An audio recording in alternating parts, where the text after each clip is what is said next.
They called it a career path, but it was actually just a holding pattern. No, you have to go over. You have to go over again. Well, shit, I've gone so far over, I don't even know where the ladder up is anymore. Welcome to Brave Proximity, the space where leaders and changemakers finally exhale, tell the truth, and get the validation they rarely receive.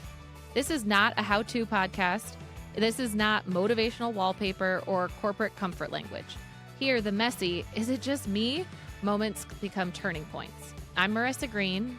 I'm Susan Page, and we are futurists and practitioners who have spent decades inside turbulence, helping leaders who care deeply navigate culture, crisis, egos, expectations, and everything in between. We've seen the gap between what leaders and changemakers feel and what they're allowed to say. Brave Proximity is a place to close that gap. Each episode starts with the elephant in the room, often disguised as a pet peeve, and we follow it to the deeper truth underneath. We do not just talk about leadership. We get close to what leadership actually feels like. Susan, I cannot wait to get into this one. When did you realize that the words development plan actually just meant an annual conversation designed to get you to stay another 12 months? Yeah, I mean, because it was so repetitive, it only took me 4 years to realize that that was what the plan was. I, too, am very excited about this as somebody. I think we're both individuals who desire growth. We're curious. We have a growth mindset. And I haven't seen very many examples of organizations getting this right. And I think that this is a beautiful opportunity for organizations to innovate, to think very different, to pilot some things beyond the things that they do all the time. There's been this shift, and we're going to do an episode on the weight that middle managers are feeling. Yeah. And there's been this shift where I do not disagree that employees, should really work hard to drive their development, to own their development. But that has also been a pass for a lot of leaders to say, what are you doing? What are you doing? And rarely do I see a leader saying, let me do this to help you. Let me lead? Yes, let me do my job here and help support you. And I think that it is a little bit of a broken system, and a tick box system is, there's a lot of bias in leadership development programs and high po programs. And we're gonna talk about those topics eventually on the pod as well. But this one really eats at me because I think there's so many things that we can do to help move this in a different direction that we have not done. And I know we'll get to that when we talk about the reframe, but I want to talk a little bit about we call it the tension. Like, why is this exist? Why does this exist? So, maybe we bring out the elephant in the room. Let's talk about the elephant. So also, I know we did an episode, by the time this one airs, the other one will have aired, and we did an episode about development and how it's actually just a way to give you more burnout. And I think the therapist. the therapist, exactly. That's when we first got therapists. But this, what I love about what we're doing today is we're bringing the elephant out specifically around this notion of career pathing that doesn't actually exist inside most organizations. And so that is the elephant. The elephant is that you were promised a pathway to develop, and then you come in the organization and you quickly realize there is no system to actually help you develop.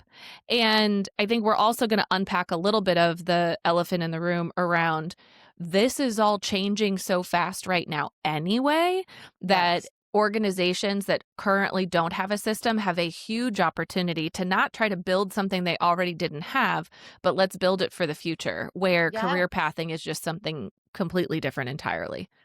Yeah, I absolutely. So that is the elephant in the room, that term career pathing.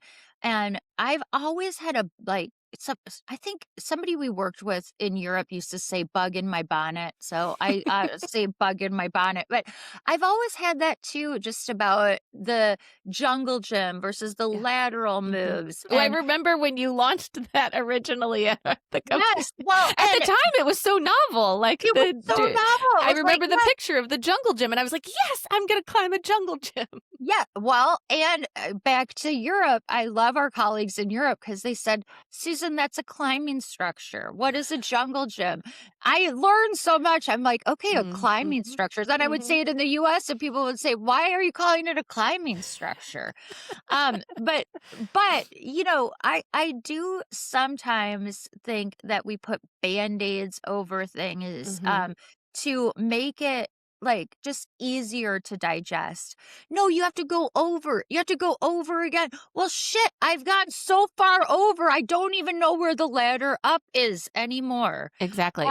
It actually it's interesting because obviously being behind the veil a little bit on the HR side, you start to realize that some of these phrases, some of these the idea of a career pathing program, they are literally put into place to make you feel like you are still developing, but without having to pay you more or give you the actual promotion.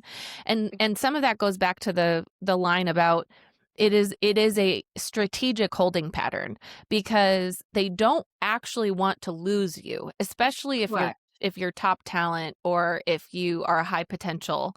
They don't want to lose you because it's more expensive to replace you. Yes. But they do have limited capacity to, they can't promote everybody. They don't have roles for everyone. And the scope and the responsibility are not there. Right. Yeah. You can't be promoted because you don't, the scope and the responsibility aren't there.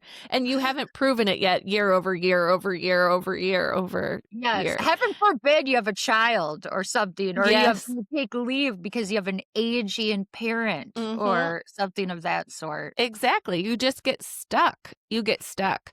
And I think what we want to unearth a bit here is, yes, the elephant in the room and the truth that, sometimes or most organizations don't actually even have a system to support this.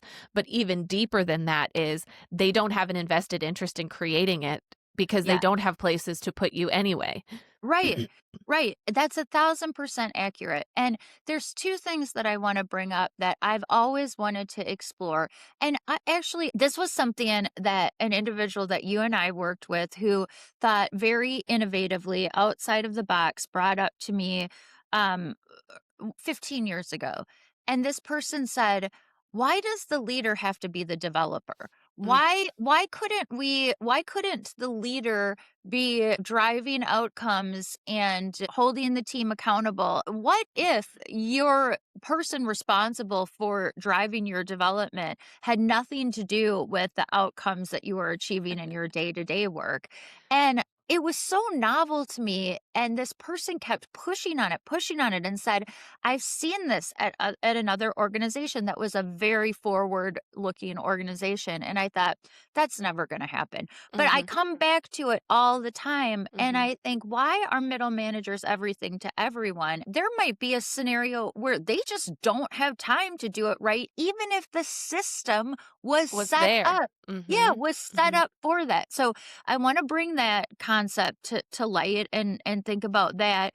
And then, the other thing that I was thinking about too is we don't know what the future holds as far as the skills and the capabilities that we're going to need. And so then it goes back to, what can you do today to walk the walk and talk the talk? Your audio and video are matching that you are developing people in concrete ways. Like, what does an organization owe an individual if the individual is driving their own development? What does good infrastructure even look like? Well, and if I'm going to drive my own development, I want to pick an organization where I actually have access to projects that build my skills, to projects that build my influence, to projects that help me learn something that I can't learn anywhere else. And to me, so I'm working on a project right now for an organization where we're developing their TVP, and this has become a really important part of the conversation because all of our research around the needs of the future for talent and for the organization to thrive and succeed. I mean, there's several key pieces, which, we can talk about those another time, but from a career path and career mobility standpoint, it is one of the number one elements that organizations need to get right. And that employees need to start thinking about now in terms of the way that you build your capacity to be agile and making those moves. Yes. And so, like, if we just tackle the organizational part for a minute, basically that project-based work, that's what I see as the opportunity for organizations in this 1000%. moment Me too. is Me too. stop writing job descriptions and start writing project briefs. With And outcomes. What with do you want to outcomes, achieve? with outcomes. And then back to your point about matrix leadership, development, say that becomes the future. Say that becomes the way that people organize their system inside a company to get things done. Instead of organizing them around roles, responsibilities, and functions, you're organizing them around the work that needs to get done, the projects Correct. that need to happen in a particular prioritized framework, and then the talent that helps you get that project complete.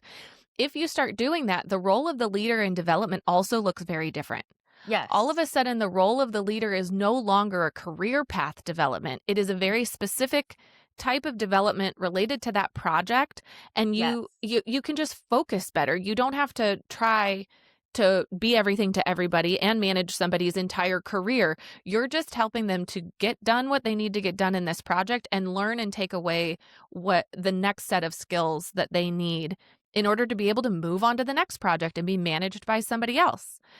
And Yes. and then just one more quick thing on that's the organizational side. And then for more of our individuals who are listening, I think the thinking that needs to start happening and that we need to start getting comfortable with is us actually being less reliant on the job descriptions, which are never really real anyway, but having a sense, getting a very, very clear understanding of the skills that you already have, the things that make you absolutely genius in an organization Yes. and that are so transferable that you could do them across any project that came up in the organization. Yes. If you can focus there for the next year, then you will be able to mobilize in any career path that a company creates. Okay, you said 8,000,000 things I'm that I sorry. was I went. and you know what? Yeah, when things are good, I would have been snappy and, I'm like, just a so second, Susan. I have one more thing. I got one more thing. I love this, and I wanna bring in a real life example. In many organizations, we spend a lot of time in life sciences, but, you've got your clinical development, those are very scientific roles, highly technical, and we oftentimes try to force scientists to be the best leader out there. And it doesn't fit. That archetype doesn't always fit. And I know this is across the board in all sorts of organizations because I've done consulting work in all types of different sectors and industries. And there's always an area that just doesn't breed leaders in the way that Sure. we see leaders. Now, There's I also just some people that don't want to. Yes, there's a lot of people that don't want to, but we're forcing them because that is the career path. We often had a gap in parts of the organization. And I would always say, who cares about the technical aspect? We have so many technical experts. Let's put a really great leader in there who has demonstrated leadership because that is transferable. You Yes. can take that. I can know nothing about what is happening and I can say, hey, Reggie, I don't know why you're coming off like this, but Peter isn't really into what you're selling here. It seems so sensical to me, but then we would break the model of what already existed. And you know me, I'm like, break that shit. Like, Break the let's just model. break it. Let's just break it and move forward. And you know what? Do it in one function and see what happens. Yes, Just test it out, see, pilot it test somewhere. out.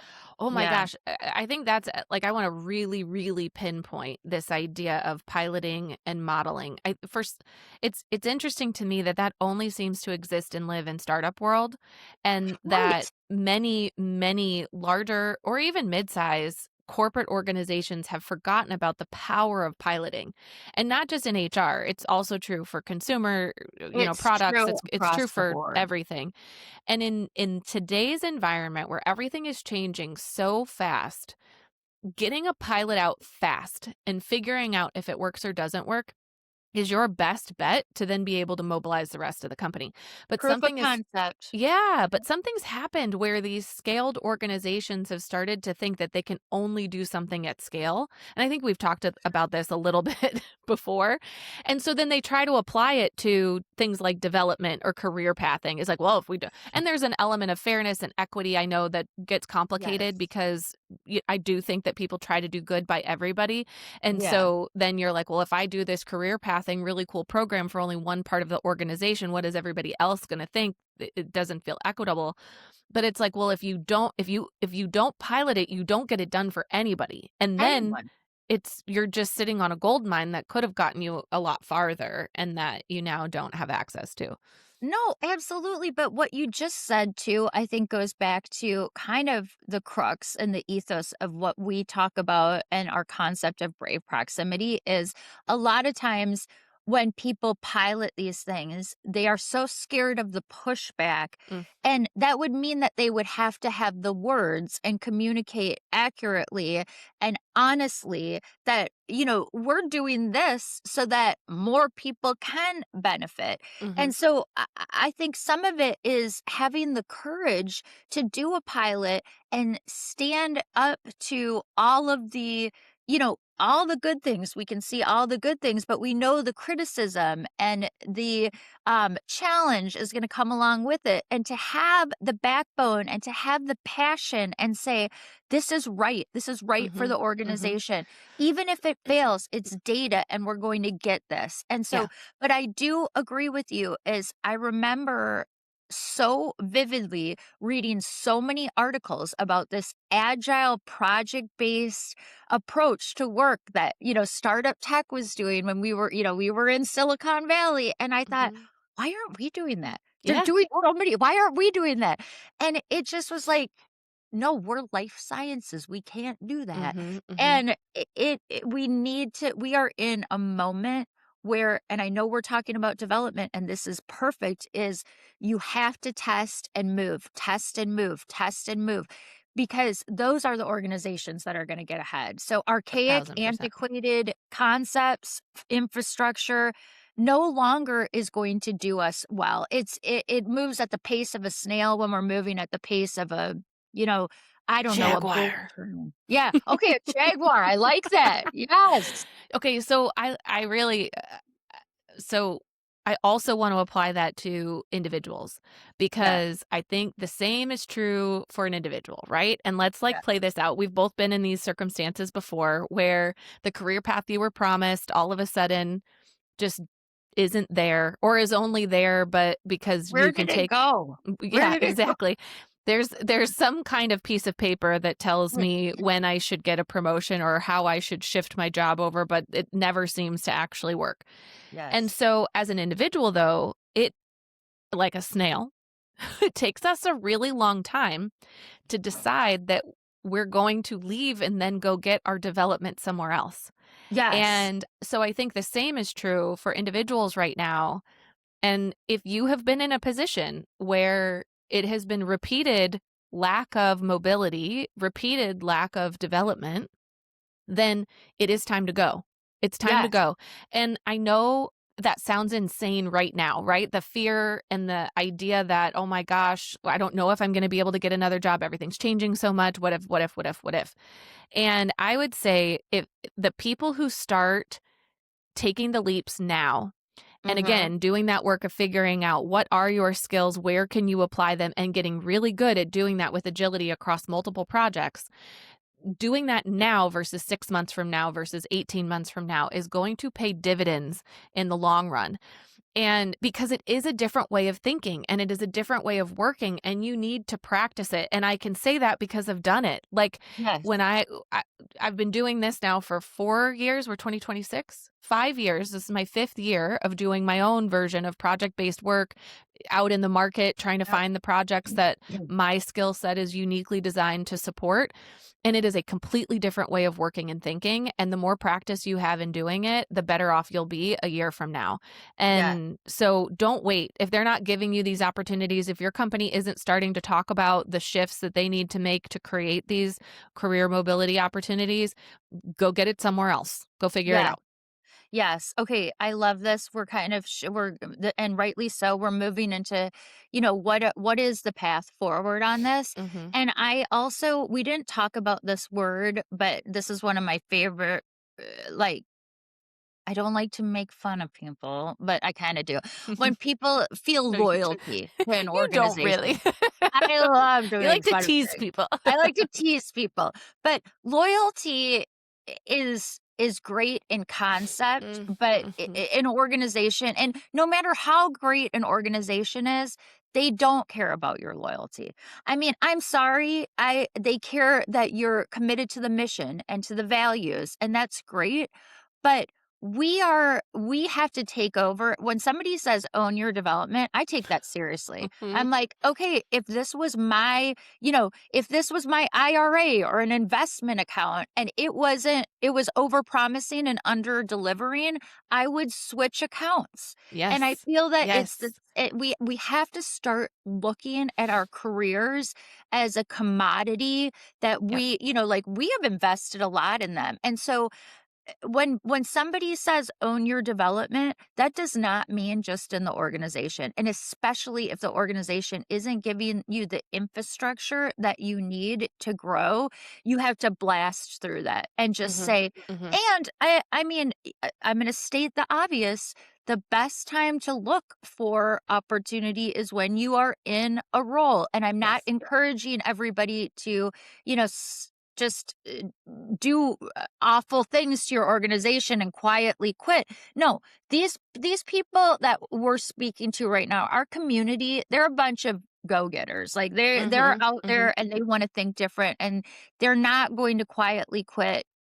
However, I agree with you, is you have to get the development somewhere, and that may mean, I mean, there's a 50% shot if you haven't got promoted and there's nowhere to go. There's probably even a 75% shot that you are going to need to find an external role. And Mm-hmm. so, Mm-hmm.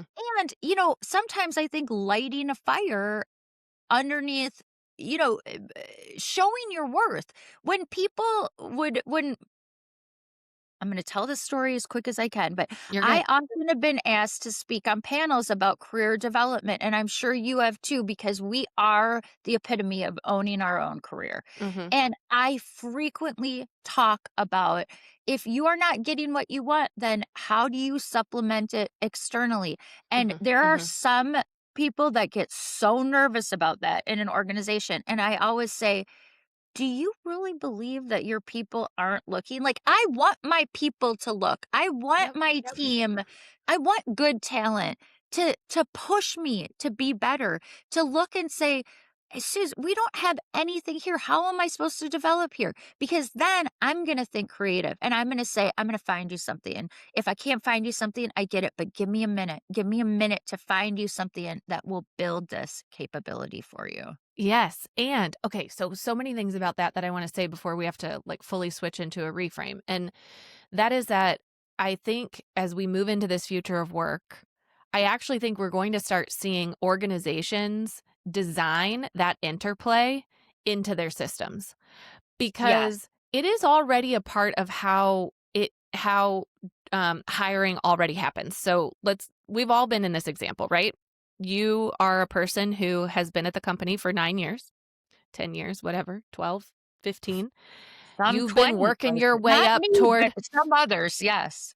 you've been, on your career mobility path, and you've done the lateral move, and you've climbed the jungle gym, and I like love all of how this. your moves are this small, because that's exactly what That's they what it are. is, And right? I It's know not our like, audience can't see us, but it's literally like a centimeter as she's saying, your move was like this, but keep going. also, there's like only a few highly talented men that can make the jump. Women have to go like this, like all the way across the Like Tetris, organization. It's right? anyway, we'll get into that in another episode. But so you've rose the ranks through your stair step and jungle gym approach, and you're finally at your hot moment. You're like, okay, this next promotion is mine. I've Yeah. been loyal. I've done 10 years here. I've done all the right things, right? And then what happens? They hire someone from another company who has a different set of skills and a different More viewpoint, experience. more experience. Like, because that person brings something new and different to the organization. And so I would also say, like, we can't fool ourselves into thinking that our loyalty actually gets us the end result at the end of the day, because it doesn't. It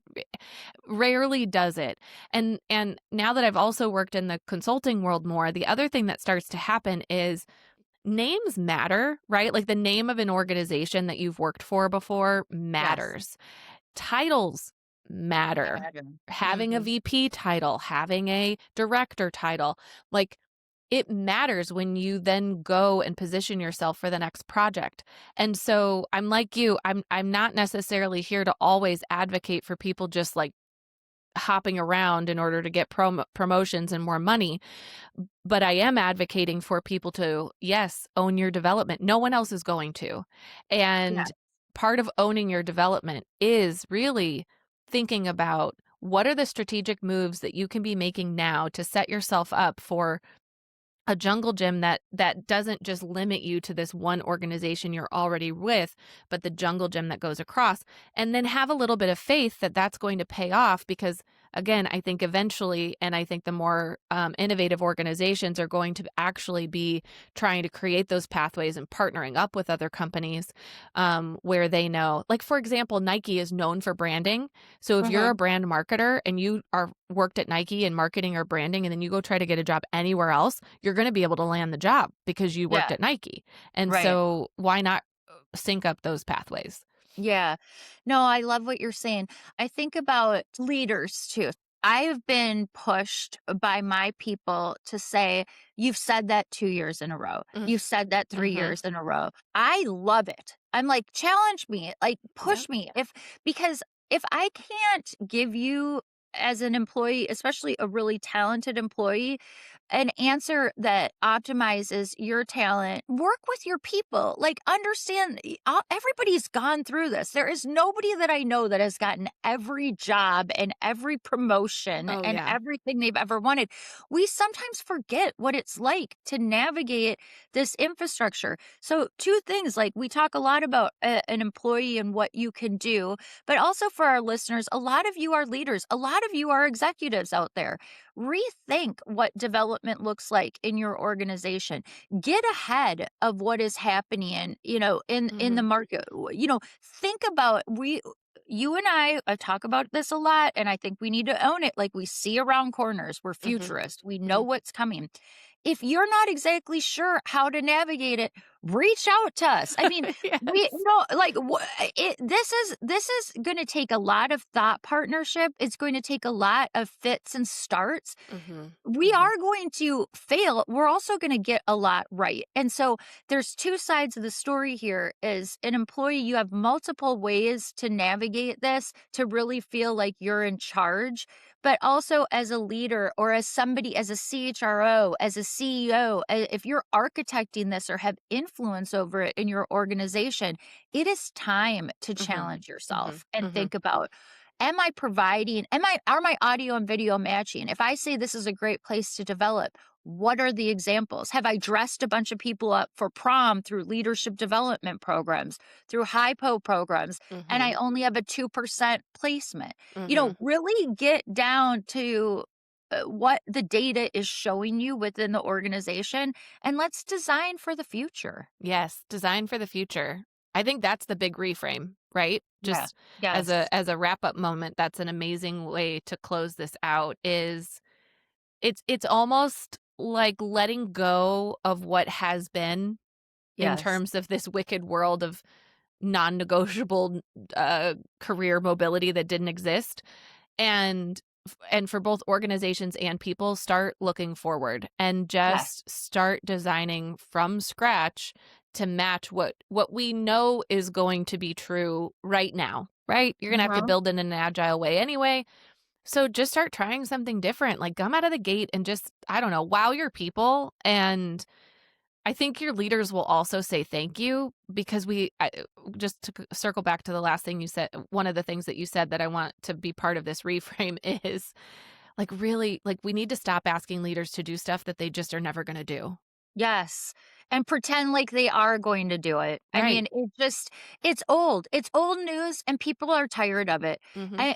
And it goes back to performing is stop performing the rituals and the habits that we used to do because they are not going to serve us moving forward. And I also want to say have some courage. Mm-hmm. Do things different. I always, and not because I wanted to, like I didn't need the stage. I mean, we both love the stage because I think that we like want to encourage people to think differently, and that's our passion for Mm-hmm. getting in front Mm-hmm. of people.